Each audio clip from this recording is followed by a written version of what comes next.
Yeah, hello.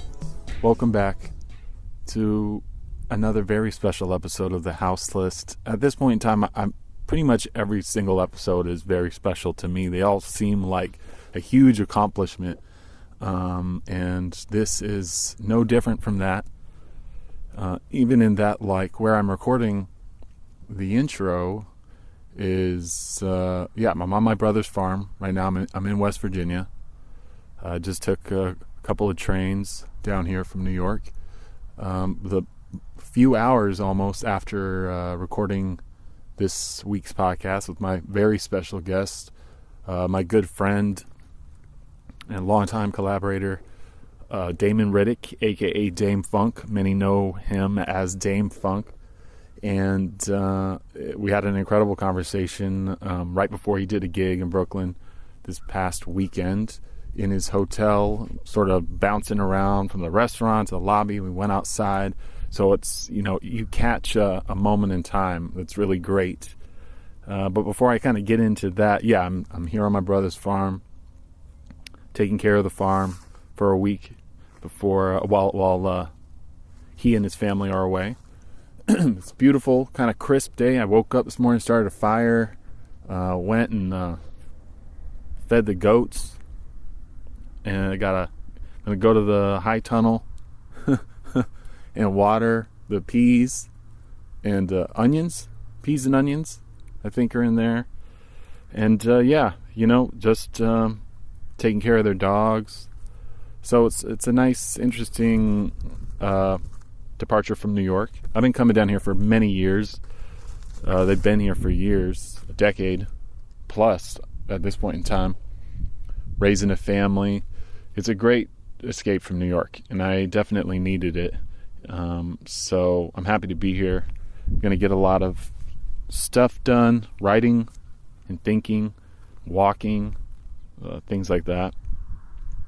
Picked a salad out of the ground, a little head of lettuce, and chopped it up and ate it at 11 a.m. for lunch. That says anything. But yes, if this is your first time listening to The House List, my weekly podcast, I am your host and the producer, Peter Agasson. And since I'm in a kind of unusual environment, I typically record these in New York City, in Brooklyn, usually in my house, but not always. So you're getting a different kind of side of it, I'd say. But thank you for tuning in. And if you're a fan of my guest, then you're in for a treat. We had a special, pretty candid conversation. We've worked together for the better part of a decade and have been involved in tons of projects. And I'd seen him and been with him during many, many interviews, and I just didn't really want to sit and try to interview him or talk about any contemporary stuff, because that's stuff that's been talked about and contemplated and debated on time and time again. So I figured for us to be able to do one and make it fun and interesting for the two of us, I wanted to just talk about stuff pre the period of time that we started working together.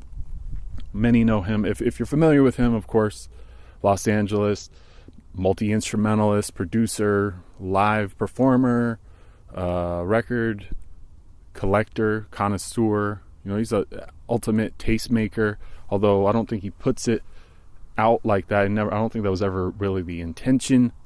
But the guy's got incredible taste and has influenced a whole wave of, I feel like, record collecting and a style of DJing.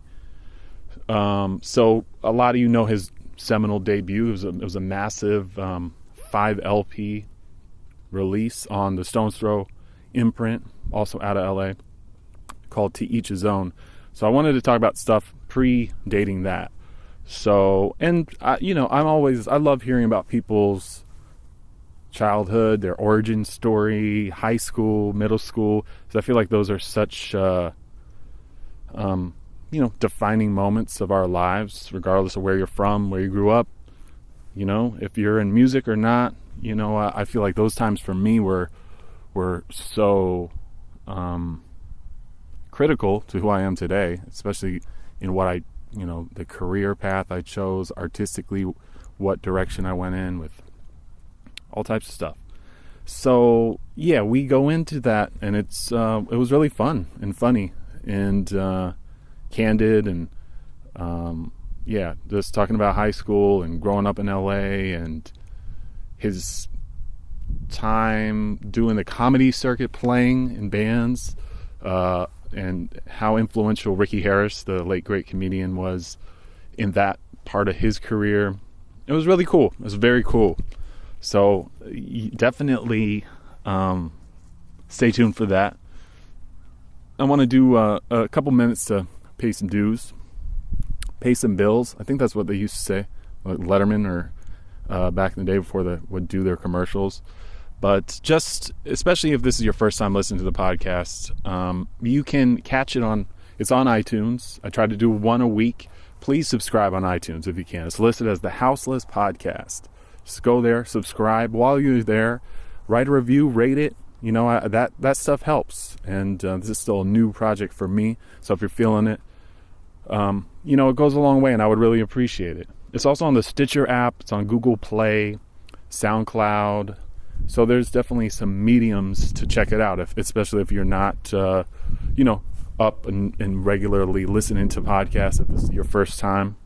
You hear that wind? I'm outside. I'm actually walking around on the farm right now. That's the get down right now. No shame at all. It's great. I love it. So with that being said, I hope you guys enjoy this conversation as much as I did recording it. I want to thank Dâm-FunK for finding the time, taking the time with me.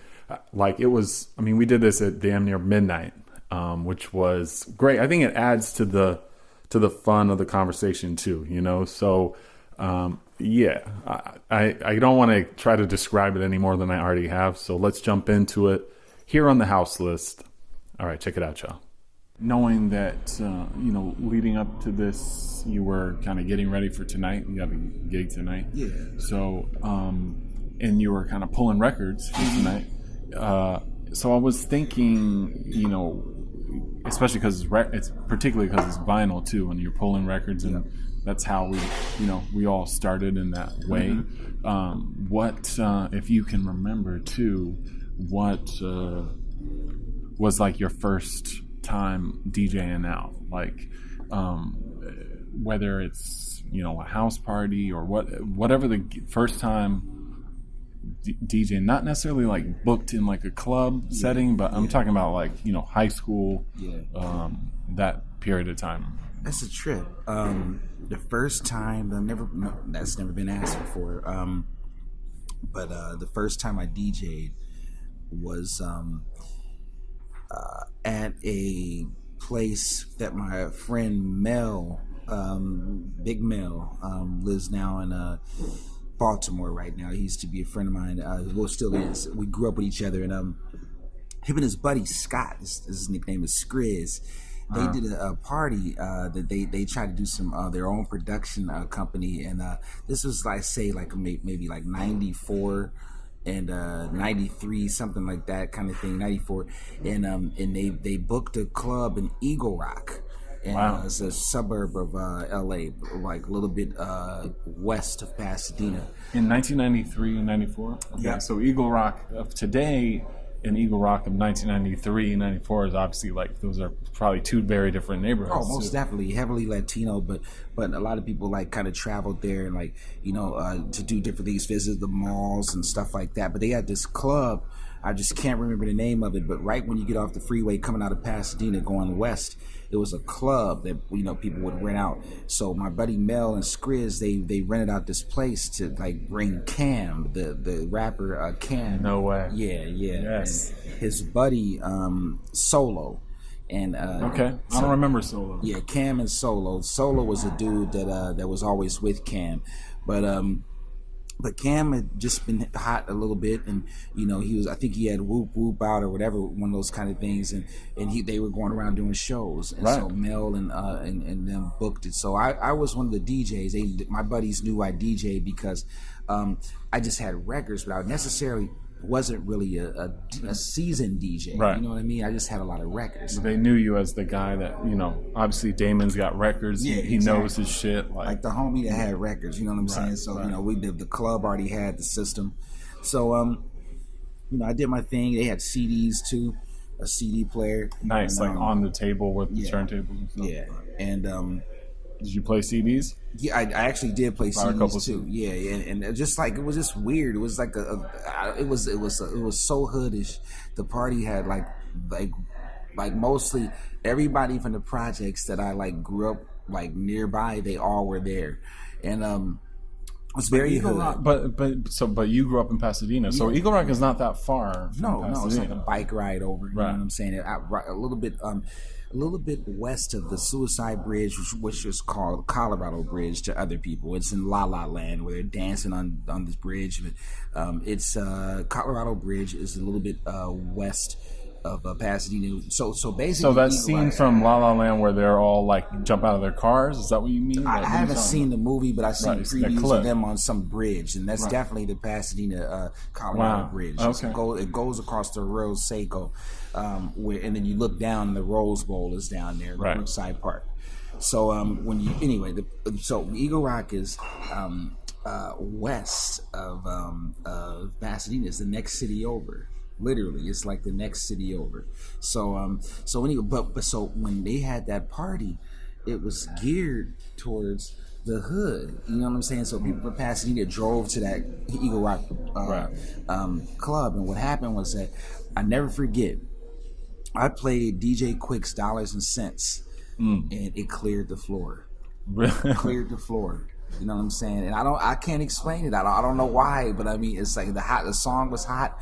You know what I'm saying? The people loved the album. You know what I'm saying? But I think it was just like it just did not want to hear that. Yeah, I don't know, and it wasn't me. I just think it was like, I just don't know what it was. I think it was like speaking of first DJ experiences, it's like I still can't figure that riddle out. Why? No, but then, if you really want to get serious, it was negative. It was like a diss on MC8. You know what I'm saying? Right. And it's like, even though people love to bump it privately, my lesson to everybody listening is like, when you DJ, some things are just meant for the car. Some things are just meant for like private listening. You know what I'm saying? You can't play certain stuff at a club. You know what I'm saying? Because it just doesn't resonate for a dance floor vibe. You know what I'm saying? Even though, that song is so up tempo too. It's kind of mid tempo in a mid-tempo, weird way. Right? It's in a weird way when you listen to it. Yeah, definitely. It's funny because if you listen to it now compared to then, it maybe seems up tempo compared to the music of today. Everything is trap and slowed down. Yeah, right. But it was mind blowing, and I was like, whoa. So I switched to like some O'Brien or something like that, trying to take him back. Wow. So I always played like, funk in my sets, and people kind of got up. And then I never forget a DJ that they had that kind of like was a part of the venue. He played, and he came along with the venue, basically. If we do this, this cat's gonna be a part of it as well. Exactly. He went up. I forgot what he played. I don't know what he did. Probably something of the moment of that particular era of 93, 94, and the people started partying after that. and this fool had the nerve to tell me, "Yo, man, can you go grab me a drink of water?" Why you? No, that's fucked up, man. And I was like, damn. And from the G code, I was like, I got to get him some water. You know what I'm saying? Wow. I got him some water. You know what I'm saying? Because he really did get the people up. And here I am trying to keep it true, keep it G'd up with the quick and all this stuff I was playing, and he just knew how to get the party up. So it really does show you can't just nobody can just be a DJ if they just wake up at night and say, "Hey, I'm going to be a DJ." Right. It's like it's really serious business. Right. And you got to swallow your pride a little bit too, as well, as far as playing the stuff that you want to, educate the crowd with too. And even if it is something you want to educate the crowd with, choose the right ones to educate the crowd with. Right. That's such a trip, though, with that particular DJ Quick song, too, how that, out of all of them, would clear the room. Like, I remember when I DJ'd at Low End Theory one time only, when it first, probably in the first year or two that it started. And, Daddy Kev invited me to come down. I think I was living in New York by this time, and I went and I was, pretty much the opening at doors or whatever. Yeah. And I played. Someone was before me. It might even been Will. And the room was kind of popping on the early level, and I got on. I was like, okay, I'm gonna show them the kind of my approach, my flavor, and I might have been a little ill-conceived too when I came in, and I started with the Mars Volta song, which was really engaged with the audience. They're feeling it was dense and textured, and then I went straight into Fuck the Police, NWA, and I thought that somehow maybe I hadn't been in LA in a while. And this is like 2006 or something like that. So, and that was just like the absolute worst record to put on. That was, I literally saw everyone's backs turn and walk out like, but it's just like no one wanted to hear NWA at that point. But you were progressive, you know what I'm saying? And it's like they weren't ready. They weren't. They didn't want to hear that. It took somebody eventually later on to put it on. Like, yo, NWA, Fuck the Police, or some write up or a journalist to like say like that's cool. But you were already ahead of the curve, just like I was being free. What I was doing that night, sometimes. The crowds just aren't ready. You know what I mean? You have to be kind of careful when you pick and choose what you play at different particular parties. There'll always be somebody in the back of the corner that's probably really agreeing with you, but that's not going to be enough. There's somebody that's going to be in the back of the club like, yo, Thanksgiving Brown, that was like incredible, man. But then the rest of the room is like, what the fuck? You know what I mean? And that happens, but that's a part of building up character, going through wars and challenges.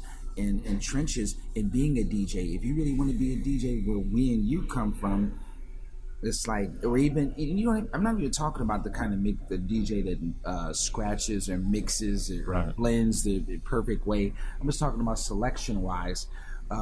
It's like you really have to be real about this, or else start a club that has like iPod DJs, where it's fun and karaoke, like that kind of vibe. You know what I'm saying? The karaoke vibe of iPod DJs, but to really like be a DJ, it's serious business, man. Yeah, and to let the crowd trust you, and like, I mean, it's much more involved in that. Much more involved, definitely. Right. I'm gonna go 11:20. So, from this party in Eagle Rock. So where that was high school? It was a little bit after high school. Right. So where'd you go to high school? It was Pasadena, right? I went to Blair High School. It was right at the end of the 110 freeway, and it was a great school. There was 3 schools in Pasadena: PHS, Blair, and Mirror High School. Also Marshall, but Marshall was a fundamental school. It was kind of a little different level, but. So was it like, now I didn't grow up in New York. I know in New York it's like, I don't know how they determine where you go to high school. Some people do like vocational schools or what have you. So it was the busing thing. It was like, how does it work in LA? Like, it was just broken up into like, we got bussed into different areas, but then that was earlier in life. But the RTD, the Metro, got us into, different areas of schools. That's what we would do. We'd catch the bus. No parents took us to school. It was public schooling, you know what I'm saying? And we just like caught a bus, the public bus, and that's how we got to school. And that was high school. It was fun, man. It was like the back of the bus. It was at Lions Den. It was the Lions Den. Where what was your seniority in the back of the bus? Did you hold court, or were you that dude? Or I survived. I mean, we had our own crew, you know what I'm saying? But what it was bagging. It was like, back in the day, you used to call it dozens. Okay, you the know, dozens, playing the dozens, but we called in our era bagging on each other. You know what I'm saying? Crumbing. You know what I'm saying? Crumbing. Like, I've never heard that one. You never heard of Crumbing. I heard of clowning. Yeah, clowning was next. But that's clown is more of a subliminal type of thing on people. But you had to. I mean, Peter, man, it's like if you didn't survive in the back of the bus with bagging on mamas and all kinds of shit, it was like just crazy. And then, and to this day, I still wonder why. Why? Yeah, why that's a good did question. we do it? You know what I'm saying? Like, why did we torture each other to like actually? But when I look back at it, it was a rite of passage. You know, just like slap boxing, playing quarters, you know, throwing the quarters up against the wall, you know, with your crew to take whoever, you know, had the quarters closest to the wall, that you collected all the quarters. Right. You know, dice game. I never really got into dice game. That's one thing I can admit right now on this show. It's just like with you, it's like it didn't appeal to me. You know, shooting There's dice. different levels in high school too of like how you get down. I guess it's snapping on your friends, or joking with your friends. Messing with people. That's what it was. And then like you start going further and further. Now it's different. I grew up in, you know, basically in the South, in the country, but it was still the same, essentially the same concept of just, you know, pushing your friends to see how far they would go, you know, and bagging on them to see how much they could take. I was in, you know, I think we both kind of came out of a place where we both had kind of groups, you know, a group of guys that were our friends and stuff. So I was, you know, the smaller one. I was like the runt of the group. So I usually got the brunt of the shit. So I remember, and this is only from age probably 12 to 16, where the whole my friend's biggest thing on me was that I had a receding hairline. No one's ever said that to me as an adult, but they were like, I know, yeah. Like, so yeah, that was, I can, now when you brought it up, I started remembering how they would bag on me so hard. So silly. Yeah. I mean, it's like they would take any little thing. And pick it really apart. Running with it. You know what I'm saying? It was like, I don't know what it was, but I think it's a long history. To bag it and playing the dozens. It's a long history. And some people didn't experience it. Some people don't even know what we're talking about. But at the end of school, when the bell rung and you went home on that bus, a public bus, not yellow buses, like in our schools and in Pasadena, we after junior high, after elementary school, you took the public transit.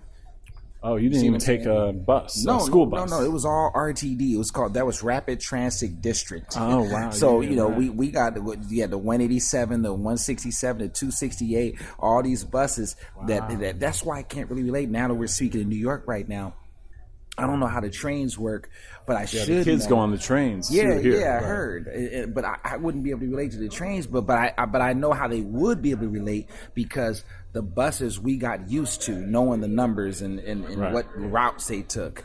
So, but anyway, at the back of the bus, adults and everyone knew not to go in the back of the bus, because the back of the bus was the lion's den, and you got destroyed. And if you couldn't hang, I mean, people would be in tears. I mean, literally. I mean, like if somebody saw something, like whether it was moms or dads or anything, but never dads. That everybody was always bagging on moms. That's the most personal thing. Like, people care about their mom very the sensitive. most. Exactly. So it's like. Or when some dude got in it would be these. When some dude got in the bus, I never forget. It was this one dude that got in the bus one of our stops going home, and his head. He had this like water jug head. It's just you know what? I don't want to laugh loud because we're in this hotel, but it's like his head was so huge. We don't know where he came from. We don't know what it was. So he was just obviously an easy target, right? It's fucked up because the way I matured, I can't believe that I actually participated in this shit. Right. But it's like you actually grow, and like you realize, damn, I was like really like cruel, like back in the day, you know what I'm saying? But this dude's head, he couldn't help it. It was the most hugest head on earth. The people. So we all would sit there when he got on, and you could just hear people like the crew and like everybody at school, like you just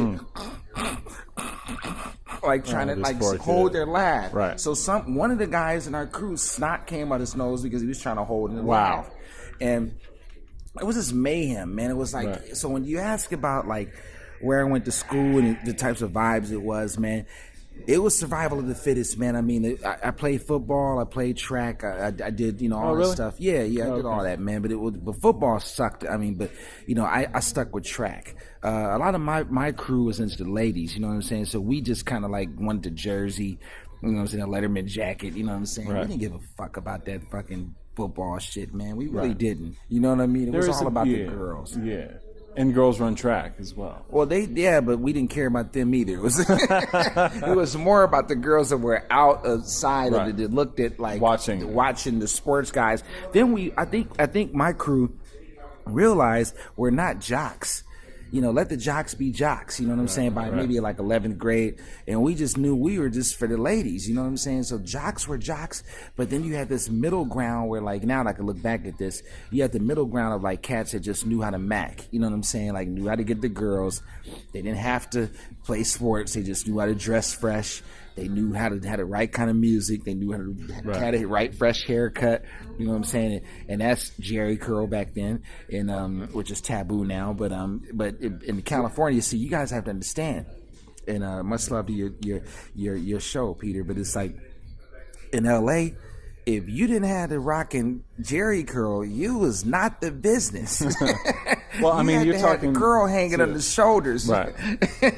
You had to have the curl hanging. You know what I'm saying? I mean, in the late '80s too. I mean, this was like that's key. Exactly. It was the late '80s. It was like '80. I graduated in '89, so right. So my brother graduated high school in 1989 as well. Oh wow! So that was all. I always used Attila on my brother as like this. When we were, we worked together for years. So, and very quickly, I figured like, you guys were born in the same year. So I kind of always, I mean, you and I have such a very different relationship because we have a working relationship, a creative relationship.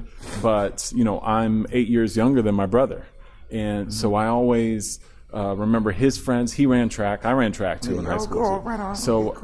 So and I remember his older friends like when they would come home from school, and so as much later in life too, when we were working together, I was always like, these guys, you and my brother, graduated the same year, were born in the same year, a couple months apart.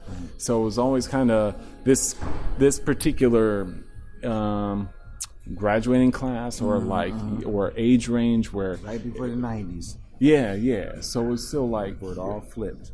It was like I don't know if it would be 70s babies or it's 80s babies. Yeah. It's a weird thing. You're right, Peter. It's like I think we're a bit of both.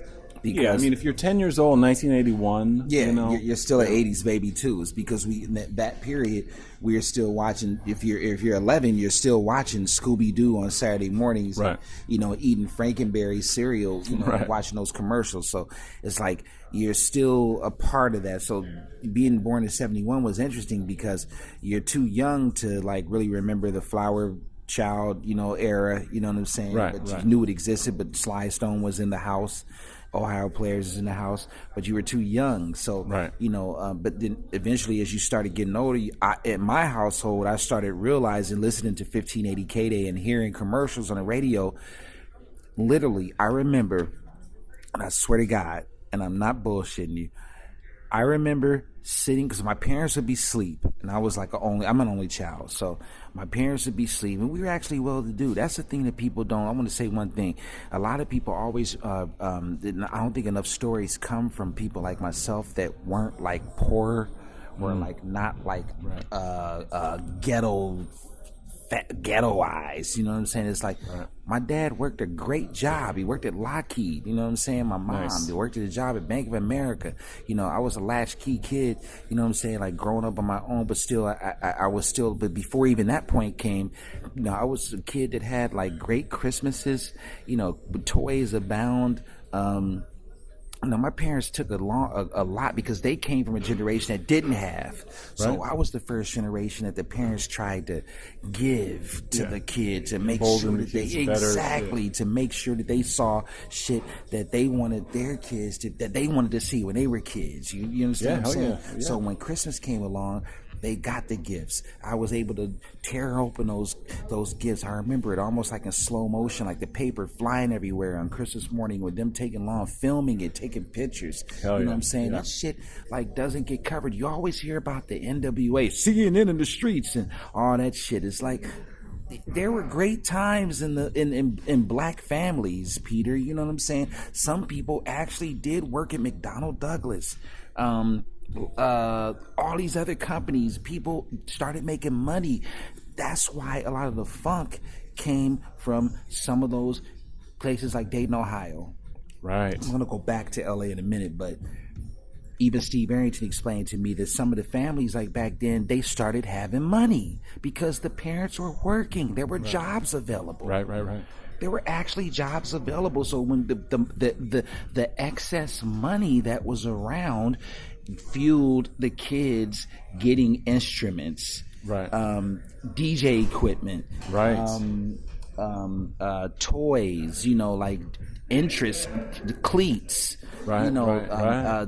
baseball mitts. You know what I'm saying? Yeah, that's a really good point. Actually existed. You know what I'm saying? But what happened is like later on, this whole fixation on the hood and being ghetto and you got to be from the hood, like took precedence. Even though that existed, like I said, I remember my pops late at night.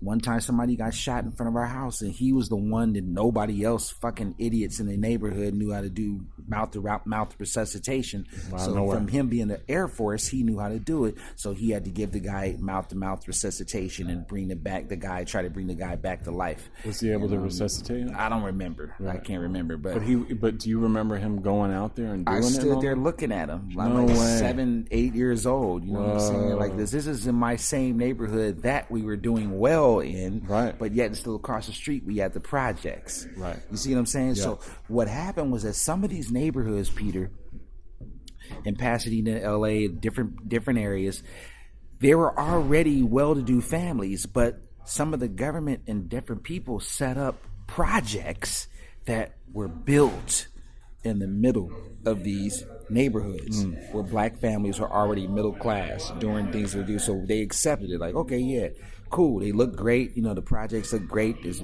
move in, go ahead. You know what I'm saying? Everybody was on the side. But then eventually, as the government whether you believe it or not, started infiltrating the neighborhood with crack cocaine and those kind of like things, and people started taking onto it to make extra income. It ruined the neighborhood. So who else gets involved? The people who are well-to-do, the dope dealer kid, that wants to sell dope and let somebody else try it because they're going through personal problems in their family down the street. The household, the people that already own their houses, they sell dope to them, and then they get to take their pink slip from their car, ride around their Cadillacs and their Mercedes, because that's the payment for the dope. You know what I'm saying? So that kind of stuff was happening in my neighborhood, and to rewind, it's like, I remember those Christmases and those times, and when I would get like Kiss albums for Christmas, and my parents would like laugh at me, you know what I'm saying? But they knew that I really liked Kiss. And that's what you wanted. You asked for them? Yeah, I asked for Kiss records because I saw them in the TV Guide, and I love the album covers. Right. You know what I'm saying? Yeah. I never forget. They were so sweet though, because I love my mom, my dad, and my aunts because they were living the American dream. And I think that the American dream gets lost in everything that we're dealing with right now. There was an American dream, man. Right. You know what I'm saying? And the American dream was a black kid like myself living in Pasadena in 1979, being able to look in a TV Guide that was paid for with a subscription that arrived in the mailbox. Right. As a TV Guide, I would look in the mailbox in the TV Guide, and that TV Guide, it would be a Columbia House ad, and it would have albums that you can order for 1 penny.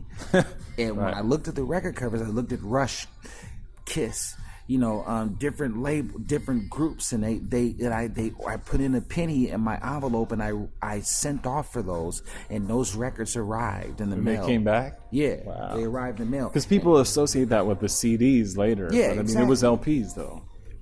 All LPs.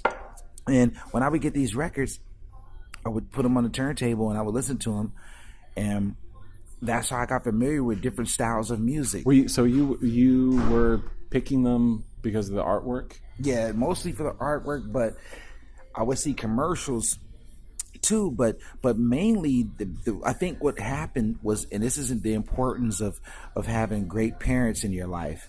Because, Peter, no one talks about having great parents in your life. They always talk about the disastrous times in growing up. Yeah, and that's a shame. Yeah, but that's how pop culture has made that more alluring to sell an artist. Yes. The rags to riches story. Exactly. Exactly. My dad, he had Iron Butterflies in a Gata de Vida album because he went to the Air Force and he was exposed to being stationed in places like Berlin, Canada, different areas he was in. Right. And he chilled with other cats from different backgrounds in the late 60s. So it was not just black people, but whites, all types of people, like Asian, Latino. It was a lot of people my dad grew up with. So he instilled that in me to not be, even though he was definitely pro-black, because of the times he grew up in, because of what was going on with him and with the black people in that time period. German shepherds biting us and people being lynched and shit. Were your folks from Los Angeles? No, my dad is from Philadelphia, but my mom is from Galveston, Texas. Oh wow, I didn't realize that. So I knew that you had bit of a South relatives in Texas. But... Exactly. My mom grew up with growing up seeing, like, to listen to this and realize that my mom, what you're listening to now on House Arrest is, it's like just to hear my mom actually having to drink in a different water fountain. You know what I'm saying? It's like, that's where I'm the lineage of that. You know what I'm saying? Like, but my mom and my aunt moved from Galveston to New York and then moved to LA, and then that's how my mom met my dad, and they were working at Transamerica. And And in those kind of times, early 70s, people were meeting each other. LA was a new place to go. You know what I mean? Sure. A lot of people were moving to LA and not just New York. So LA was the new frontier. Yeah, this early 70s and the late 60s, there was a big surge of people. LA was an exciting new place, right? Mm-hmm. And all up and down the West Coast. And it was like the final frontier. That's what what's interesting is that my experience comes from the final frontier. And but the final frontier was, people being a little bit more open to progressive ideas and different things. And my dad has always been progressive. So when he had that Iron Butterfly album, he bought some drums from a church and up the street. And he made me learn the drums. Not made me, but he suggested, rather, but I still did it because I respected my dad a lot. To learn the whole drum solo and then the Gata de Vida, okay. and that's how I started playing drums, like playing Iron Butterflies in the Gata de Vida. Would you put the record on? Or? Yeah, I would play the record. What I would do every Saturday morning or whatever it was, I would always play my drums, to the record, to the actual record that was playing. Yeah. So then I graduated to Rush, Kiss. And a lot of different people, but it was the metal and rock for some reason intrigued me more for drumming. Some of the jazz and the soul stuff, it just did. But one record that did get me, that I actually would go to show and tell at my elementary school when I was in 6th grade. It was Marvin Gaye's "Got to Give It Up." So you would actually brought the record in? Yeah, they would play the record, and then I would play that. I would play the drums to the record as show and tell. That was on Fridays and our teacher was so cool in Altadena, California, at Loma Alta school. They would let us, the parents, come and like do show and tell. And I think maybe now that I'm older, I can remember my dad and them must have had a relationship with the teachers. And so they let me bring the drums up, and then we waited and show and tell, and I got to play drums and got to give it up for Marvin Gaye and the family, the school, and the kids would love it. I mean, this is elementary school though, right? So you must, what are you, 7, 8, 9, 10? Elementary school, I think about 10 or 11, I think. Yeah, something like that. And, do you remember when you first got those drums? I got the drums when I was like 6 or 7. But I would just play on Saturday mornings. I think I even took them outside in the front of the house. We had a corner house, so the corner house was like this epicenter of the neighborhood. Yeah, so, it's the corner of the neighborhood. Yeah, exactly. Right? So. Yeah, so if I can remember, I hope it's not a dream, but now that you're bringing all this stuff back out of me, I think I set up the drums in the front of the house and played. But if it's not that, I think I did. I just can't remember the results. But I know I did play drums a lot on Saturday mornings with the windows open in my bedroom. Hell yeah. And nobody complained once. Like, and mainly because my next door neighbor, he was a piano player. He was a little bit older than me. So how you spoke about your brother and how you were 8 years younger than him, and then I had a guy that was 8 years older than me. Oh, wow. In my lineage. So he was the one that was into P-Funk and Prince and Slave and all that type of stuff, and he was, I would never forget, he was a great accomplished piano player. He ended up working at FedEx though. But why I say that, this guy was such an incredible piano player. I do the things I do now for him, for people like him, because he wasn't able to do what he was supposed to do. Not to say he wasn't supposed to be at FedEx, but he had to take a job. I mean, he had to take a job. It was just it was everybody's moment is different. You know what I'm saying? Right. And like, everybody's moment is just it's timing, but yet and still we're timeless. But it just wasn't that time for him, and he didn't want it as much as some other people do. Right. You know what I mean? So, I still do it for him, Dennis Johnson, and he's the one that I heard playing "Just a Touch of Love" from Slave, with weed smoke waffling out of his window. You know what I'm saying? And I'm just watching, and he would be staring out the window. Damon, here, let me show you how to do it. He was the one that gave me Funkadelic's Knee Deep album. Shut up. And here I am working with Junie Morrison on my album for Invite the Light. It's like crazy. Is he still around? Shit, man. He's still around. He lives in, I think, La Cañada or La Crescenta, but he's still around. But he's just a good guy. He was always cool. An incredible piano player. Yeah. More incredible than a lot of people that you would even know about, but they end up working at regular jobs and it just didn't work out for him. And my spirit continues with those cats in my head. Every time I'm on stage, every time I'm DJing, every time I'm walking down the street, those cats from my neighborhood are in my head and in my soul and my spirit. That's who I'm representing. Right. Yeah. That's incredible.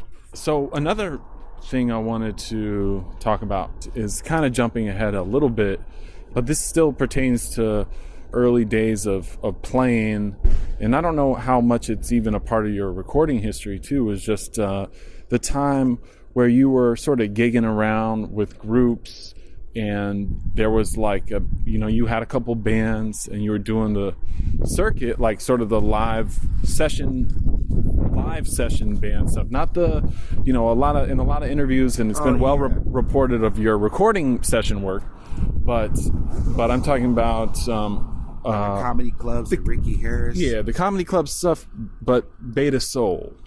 Do you remember? Yeah. Does this ring a bell at all? It does. Now, I'm not trying to blow up your spot, or I do remember that.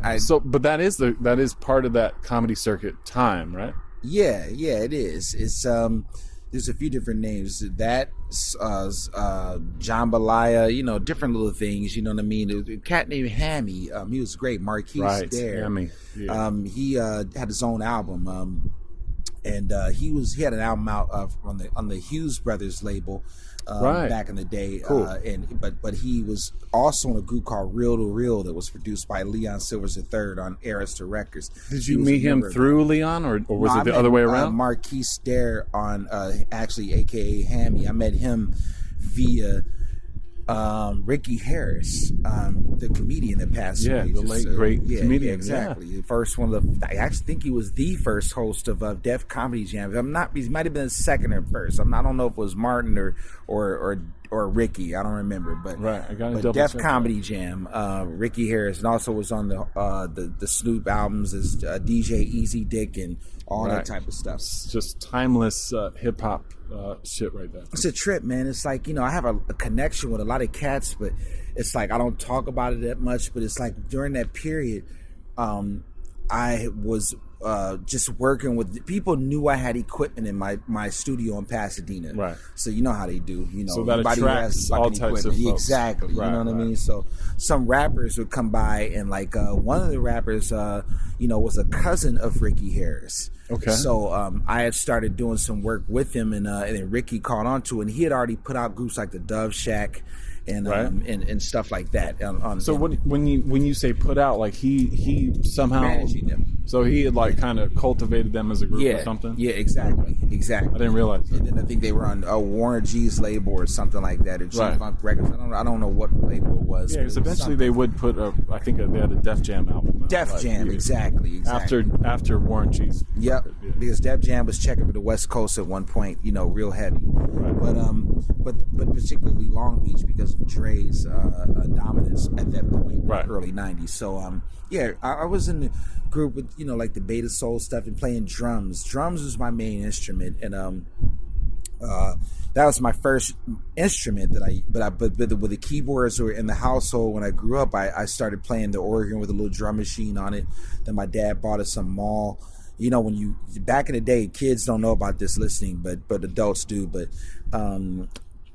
when you would go into a shopping mall, there would be organ shops. You know what I mean? There would be like places that you walk in and they sold organs. Like with the foot pedals and and little like drum machines built in, and so that was a cool piece to have in your house.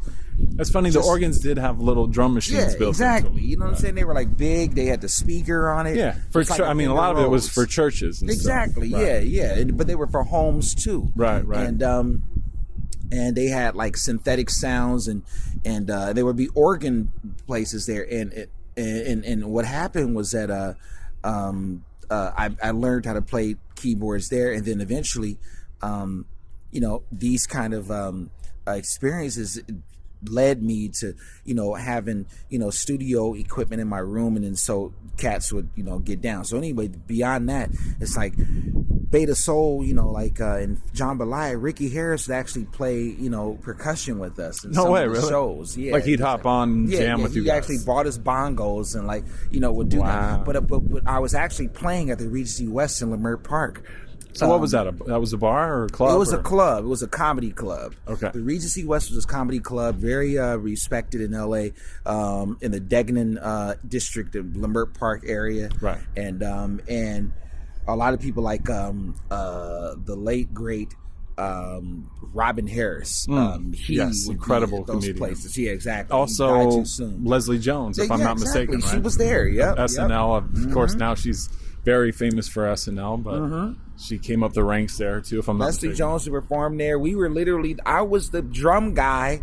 That's such a trip. In the band when these people were fucking performing at these, doing their performances. How did you even land that gig though? Like, was it because of Hammy, Marquise Dare, and Ricky Harris? Because Ricky Harris I was doing some stuff with his different rappers he was trying to introduce to in the Get Down, and so in that process, he was like, yo, I have a comedy night.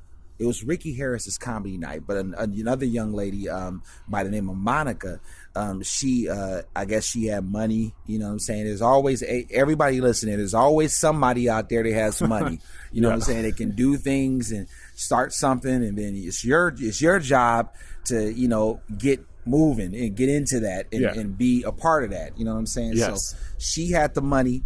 You know what I'm That's saying? so funny. And she That's got true. Ricky Harris to host the comedy night, and you would have comedians like Scruncho, the cat that always does. I can't believe I'm forgetting. Who was his there was name, like man. one white dude too. Honest John. Honest John. He was right. an older guy, Right. but he was dope and he was good.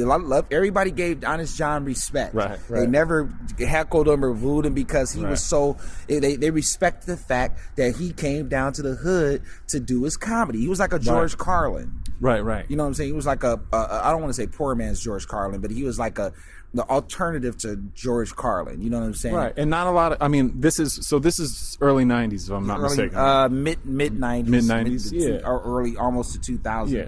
And I mean, A very murky period because I was smoking a lot of weed then, and I don't remember. Right. Well, you're a young man. It's all good.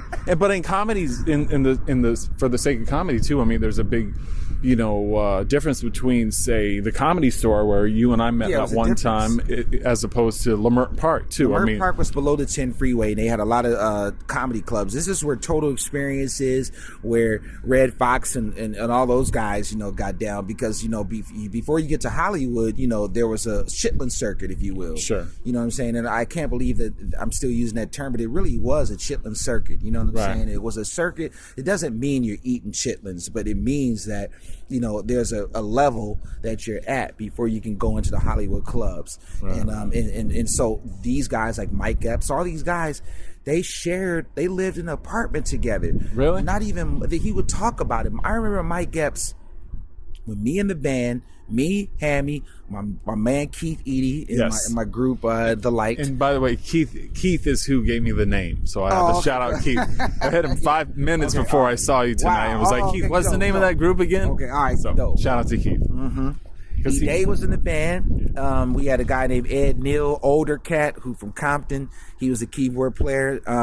We had we even had certain like guitarists that would guest with us, because they were just in the middle of their careers. A cat named Dion Estes, who actually played with George Michael. He had his own album, and George Michael was the contributor. If you see George Michael, he's "Wake Me Up Before You Go," all that stuff. It's like Dion Estes was the black guy on bass. No way, really? Like in the videos. He actually did his own solo career, but Dion Estes would guest with us, and we were the band, because instead of before DJs introduced comedians on stage, it was a live band, because Ricky Harris was trying to keep the aesthetic of when Red Fox and those cats did shows. They had a live band. When Dolomite, all those guys had shows, they had a live band that would introduce the comedian before they got on stage. So this is almost like the last sort of version of that before the DJ became more the popular thing. Yeah, it's cheaper. You don't have to pay a whole band. Right. At the end of the night.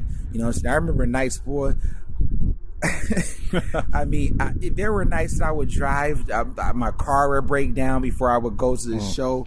I had a little white Honda, you know what I'm saying? Like my drums in the hatchback Honda, had my drums in the back. I remember one time, it just shows, just to show you the struggles that we go through. I remember one time I was driving, and you need a drummer. Of course. So Keith Eady, Hammy, all those guys, I broke down the 10 freeway, and they had to come and rescue me before the show started and pick me up and get a tow truck, and then I had to go all the way back to the gig with the drums in their car.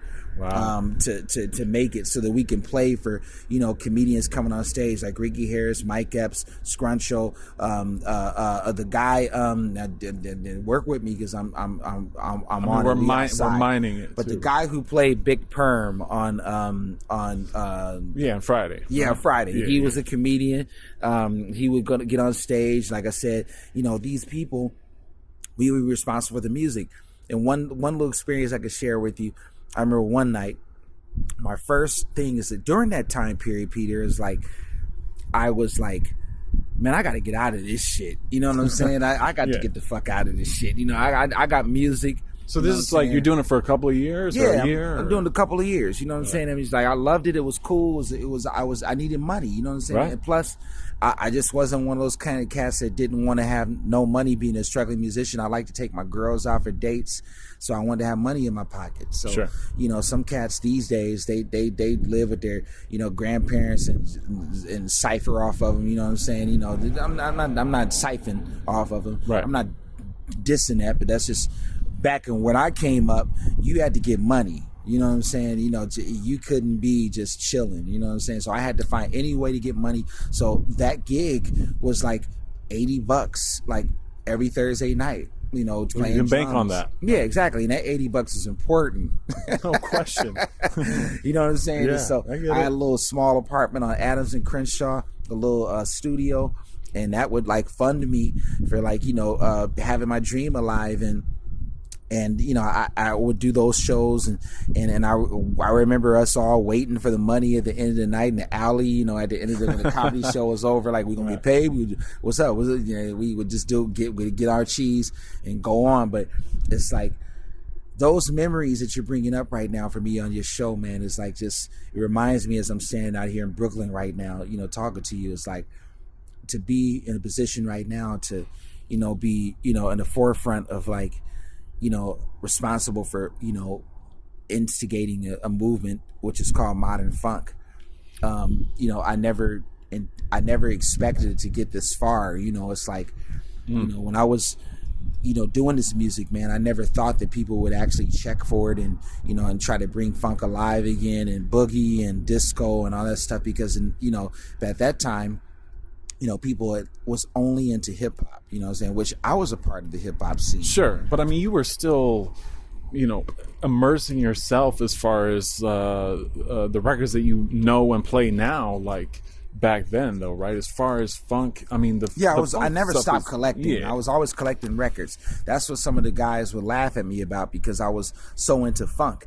And I never forget, one of my buddies and one of the guys in the group, they were like, when we used to play like shit like Starshine, All I Need Is You in the car, and I would roll up and unpack my drums.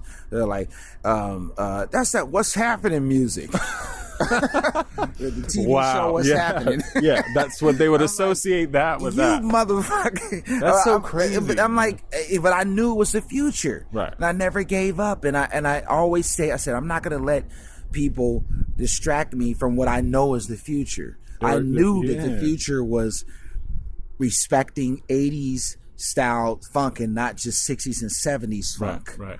And I persevered, man. And it's like, I just want to tell people, as if they're listening, you know, whatever they're into now, or whatever they have dreams of, or whatever ideas they have, don't give up, because people are going to try to inadvertently distract you from believing in what you believe in. Right, yeah. Well, they're going to impose their opinion on you. They're going to be confused about why you're doing that. Like, that's whack. Like, the same way they would say that when you pulled up. Like, they're not listening to that. They're listening to something completely opposite. They were listening to nothing but G-Funk at that point. Right. I had to tell them, but yo, this is the shit that G-Funk is sampling. You know, Jeannie Morrison's Funky Worm. Yeah, it's all inside of the G-Funk. Players. Yeah, you know, it's the actual funk that was used in the G-Funk. Exactly. Yeah, it's so funny too. Like, and not to cut you off, and not to jump too far ahead. And I just want to make this point because it's kind of pertinent to what you're saying. Is that when you met Wolf too, he had mentioned, because I also really wanted to quickly get some context from him too, that like he was playing at Star Shoes, which was a Hollywood like hotspot for a minute for DJs in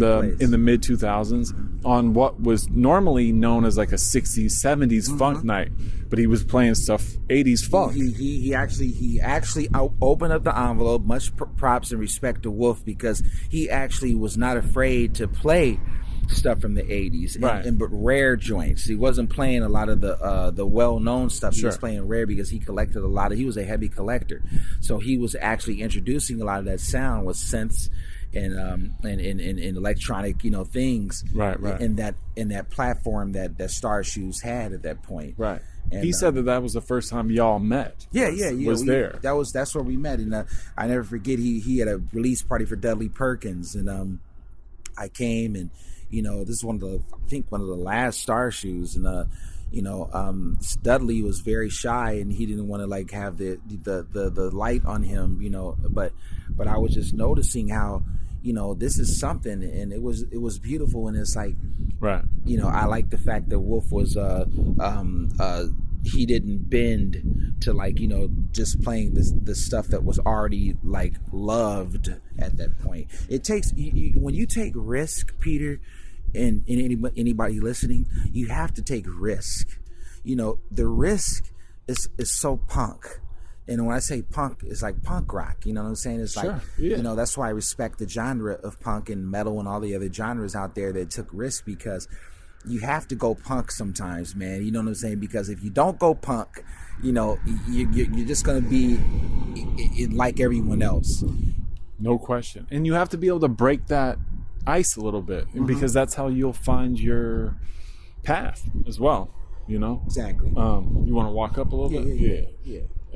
I guess one last thing before we kind of end too, that I was always interested in too, is even briefly, if it's even possible, is talking about the beginning, or how Teach His Own came together, only in that, like, you know, it was a massive record as far as the amount of songs, the amount of time that put into it. But I mean, when you were making all that stuff, it was sort of around that period of time, early 2000s, late 90s through the early 2000s, or was it?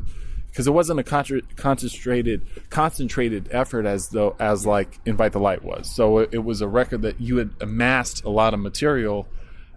Like, I guess the question I'm trying to get to is, you know, because each song is like has its own personality, its own story too.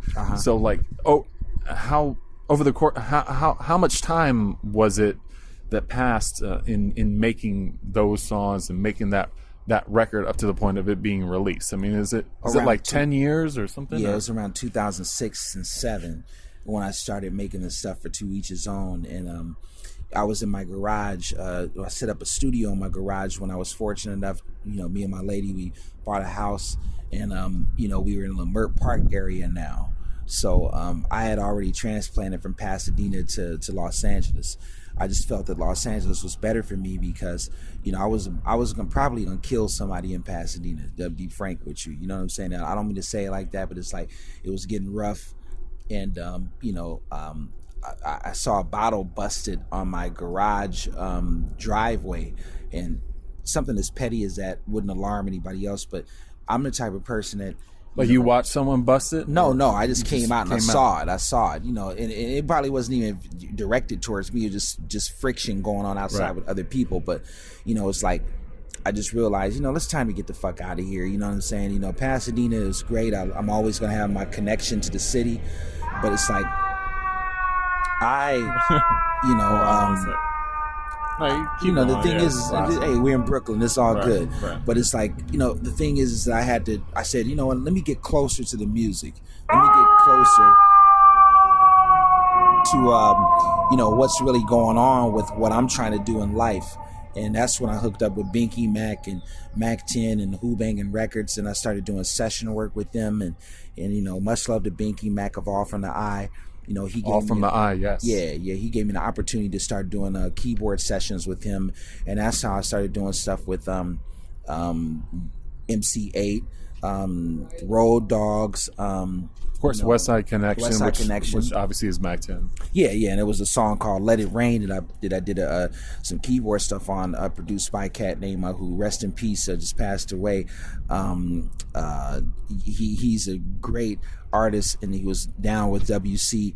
Crazy Tunes. Yeah, Crazy Tunes, and he definitely was a factor in the Los Angeles sound that was happening at that time. And he produced that track "Let It Rain," and he let me get on with keyboards and did the synth line on "Let It Rain." So along was he that cool? time, were you guys cool? Oh, he was cool, and that's the reason why I was talking about some of the early comedy club stuff, because I never forget one night that I had to be playing drums at the comedy night, and it was a choice. Binky Mac called me. It's like, man, I need you up here. Cube, Mac 10, and WC are up here, and they're doing the track for West Side Connection. I got a keyboard set up for you, and I want to see if you can come up. But that same night, I had to play for the comedy club. Right. And my buddy Mel, who I talked about earlier, he was like, dude, if you don't go up to that damn session and do this, man, it's your time.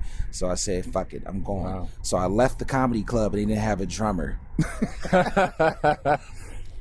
I'm sure they made do. Yeah, they did whatever they had to do, but it's like, from that point on, you know, I was doing stuff with some of the gangster rap in LA, and my name started getting around, and But simultaneously, were you doing Teach His Own at the same? Were you doing? Teach His Own came shortly after, because after I started doing more sessions with those cats, I just didn't like the vibe of like where it was like a lot of like gangster isms going on, and even though I'm from the hood, it's like I grew up with that stuff. As I told you about, my dad running out giving mouth-to-mouth resuscitation earlier. It's like, right. I grew up in the hood, so for me, the whole CNN in the streets bullshit, I just didn't really care about that. I wanted to talk about and be about other things. And when I was riding home one night from one of the sessions at Can-Am Studios, which I briefly saw Snoop and his crew come in, I was like, I want to do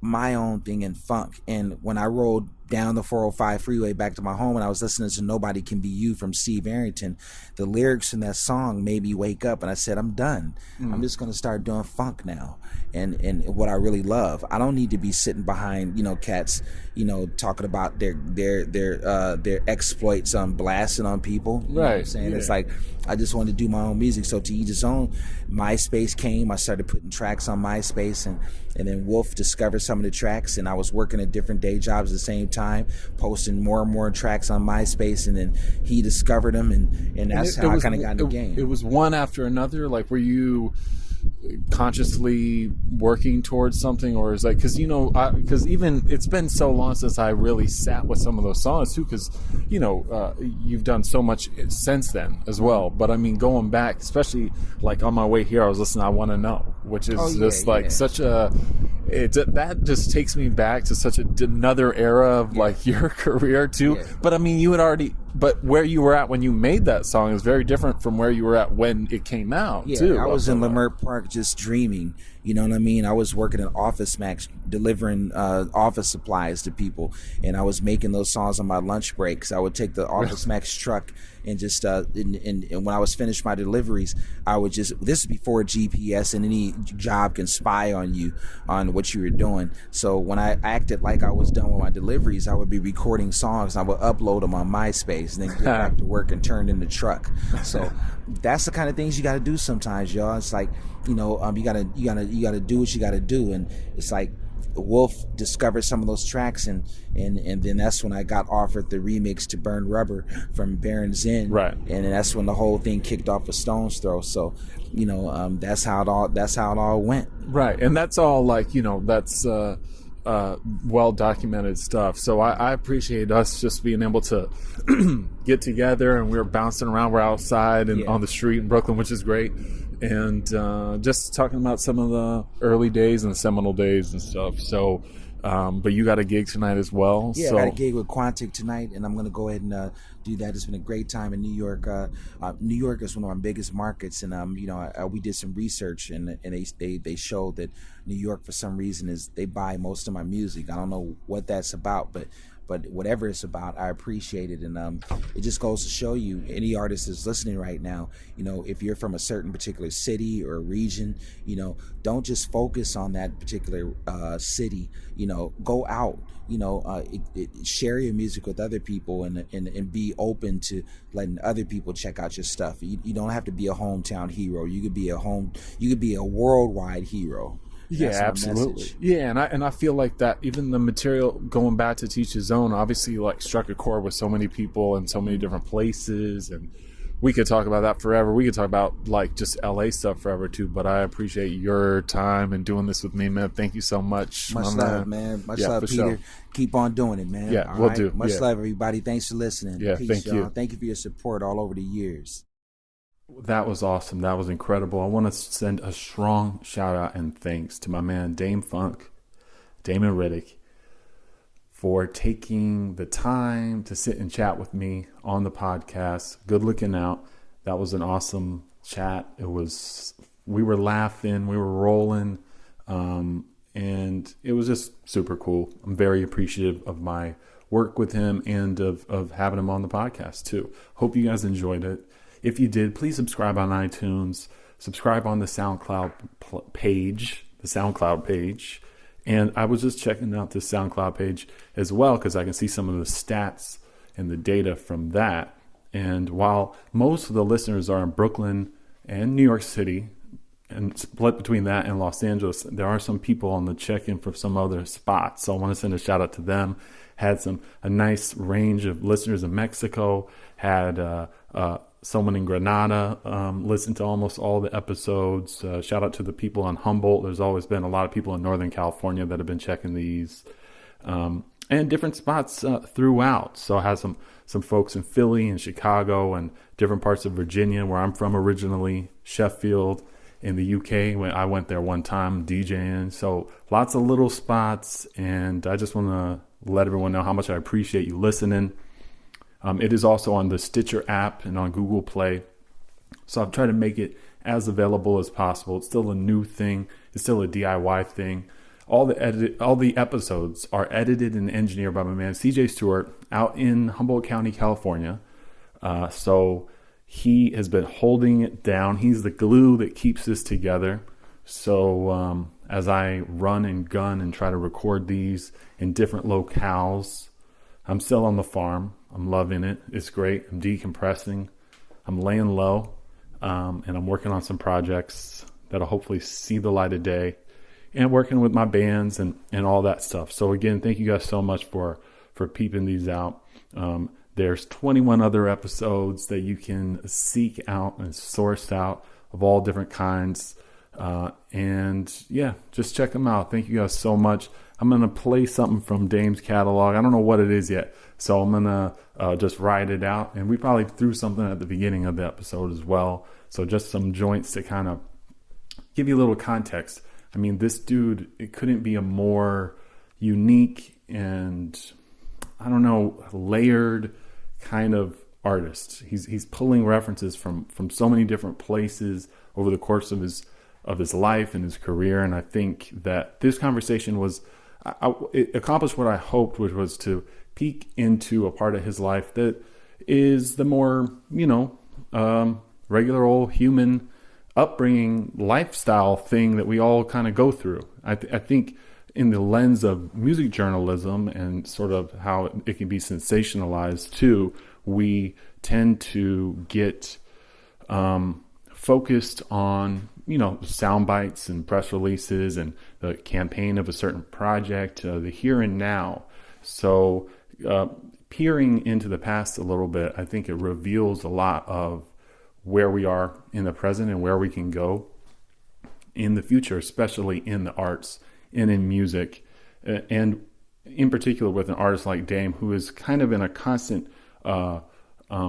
state of evolution. He's always thinking and trying new things out. The dude is a very unique and extremely talented guy. So hopefully by looking at it from that perspective, we can see that even more beyond the usual music interview about a new project or something like that.